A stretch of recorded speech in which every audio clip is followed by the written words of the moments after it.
अनेक असे लोकनेते आहेत, अनेक असे नेते आहेत, अनेक असे कलाकार आहेत, सर्वसामान्य माणसं आहेत की ज्यांचं हेअर ट्रान्सप्लांट त्या ठिकाणी डॉक्टरांनी केलं आणि त्यानंतर त्यांना मी खर्च विचारल्यानंतर माझ्या असं लक्षात आलं की हा खर्च सर्वसामान्य कुटुंबातल्या व्यक्तीला परवडेल असाच आहे. त्या मी काही जाहिरात करत नाही.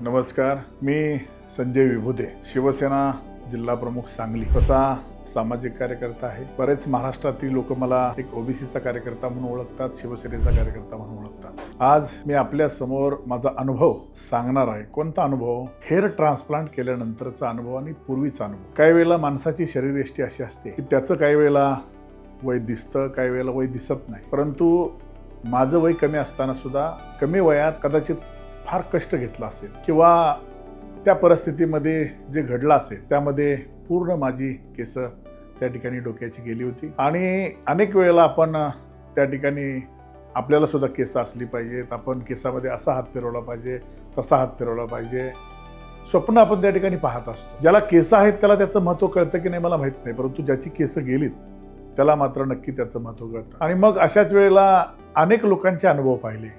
मग काही लोकांनी हेअर ट्रान्सप्लांट केलं, त्यांची केस परत आलीच नाहीत, काही जणांची आली लगेच गेली. मग याच्यावर मी शोध केला आणि शोध केल्यानंतर माझ्या असं लक्षात आलं की आपल्याला ट्रान्सप्लांट तर करायचं आहे, परंतु काही लोकांच्या मनामध्ये अनेक शंका असतात.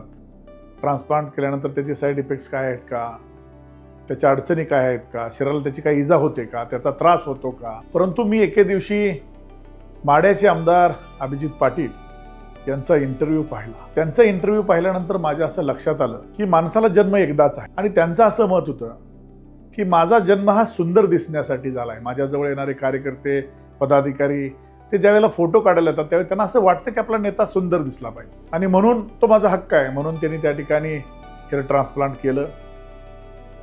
कोणाजवळ केलं हे खूप महत्त्वाचं आहे. डॉक्टर निलेश फुंड म्हणून त्या ठिकाणी त्या डॉक्टरांचं नाव मी ऐकलं, त्यांचं बोलणं मी ऐकलं आणि त्यानंतर डॉक्टर साहेबांचं मी त्या ठिकाणी सर्चिंग केलं. ते सर्च केल्यानंतर मला असं लक्षात आलं अनेक असे लोकनेते आहेत, अनेक असे नेते आहेत, अनेक असे कलाकार आहेत, सर्वसामान्य माणसं आहेत की ज्यांचं हेअर ट्रान्सप्लांट त्या ठिकाणी डॉक्टरांनी केलं. मला वाटलं कदाचित हे नेत्यांचं, अभिनेत्यांचं हेअर ट्रान्सप्लांट करतात म्हणजे यांचा खर्च खूप मोठा असेल, हेवी असेल, तो आपल्याला पेलवणार नाही. परंतु ह्या सगळ्या शंकेच्या पलीकडे मी एकदा असा विचार केला की आपण भेटून पाहूया.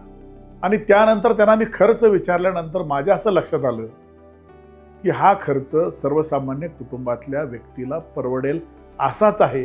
ज्यानं हे स्वप्न पाहिलंय की मी सुद्धा सुंदर दिसलं पाहिजे, त्या प्रत्येक व्यक्तीसाठी हा डॉक्टर अतिशय योग्य आहे. मी कोणतरी वेगळा डॉक्टर आहे याच्यापेक्षा मी ज्याचं हेअर ट्रान्सप्लांट करणार आहे त्याला मी कशी त्या ठिकाणी ऊर्जा देईन, त्याचा कॉन्फिडन्स कसा वाढवेन, त्याला ते करण्यासाठी मी माझ्या फायद्यासाठी परावृत्त करण्यापेक्षा ते त्याच्यासाठी किती महत्त्वाचं आहे हे त्या ठिकाणी डॉक्टरांच्या बोलण्यातून आलं. आणि मी त्या ठिकाणी तारीख घेतली. माझ्याबरोबर अजून एक मित्र आहेत माझे, आम्ही दोघांनी एकाच वेळेला केलं.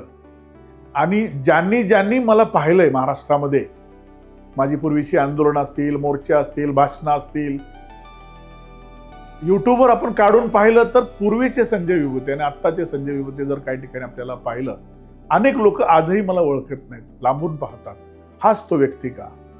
हा माझ्यामध्ये झालेला बदल आहे. तो कसा आहे तर 10 वर्षानं वय माझं पाठीमागं आलं, जे खरंच नॅचरल होतं, जे केसामुळं जास्त दिसत होतं. आणि म्हणून माणसाच्या जीवनामध्ये खऱ्या अर्थानं दिसणं सुद्धा किती खूप महत्त्वाचं असतं हे आपल्याला हेअर ट्रान्सप्लांट केल्यानंतर लक्षात येतं.